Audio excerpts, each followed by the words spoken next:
IFTU భారత కార్మిక సంఘాల సమైక్య 2 ఐఎఫ్టియులు విలీన సభను విజయవంతం చేయండి అని చెప్పేసి ఐఎఫ్టియు పిలిపించింది.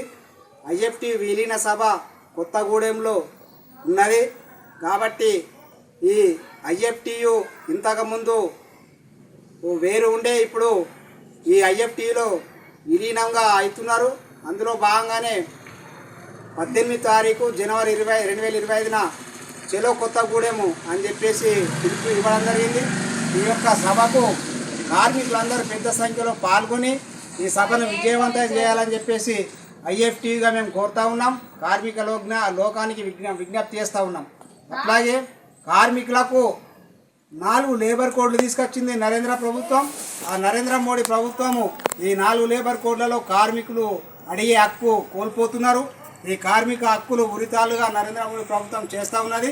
అట్లాగే కనీసం బీడీ కార్మికులు రాజీనామా పెట్టే నాటికి ఒక 5,000 పెన్షన్ ప్రతి నెల ఈపీఎఫ్ నుంచి ఇవ్వాలని చెప్పేసి మేము నరేంద్ర మోడీ ప్రభుత్వానికి డిమాండ్ చేస్తూ ఉన్నాం. మరి పని తగ్గిపోయింది, పనులు కూడా లేవు. నెలకు 20 రోజుల పని గ్యారెంటీ ఇవ్వాలి. అట్లాగే వేతన సవరణ చట్టం కూడా ఈ రాష్ట్ర ప్రభుత్వానికి అడుగుతున్నాం. కాంగ్రెస్ ప్రభుత్వం ఏడాది గడుస్తున్న ఇంతవరకు బీడీ కార్మికులకు చేయుత పథకం కింద 4,16,000 రూపాయలు ఇస్తామని చెప్పింది. మరి అది కూడా ఇప్పటిదాకా అతిగట్టు లేదు. అది వయోవృద్ధులకు కూడా పెంచి వికలాంగులకు ఈ చేయుత పథకం కింద 4,016 రూపాయలు వెంటనే మంజూరు చేయాలి.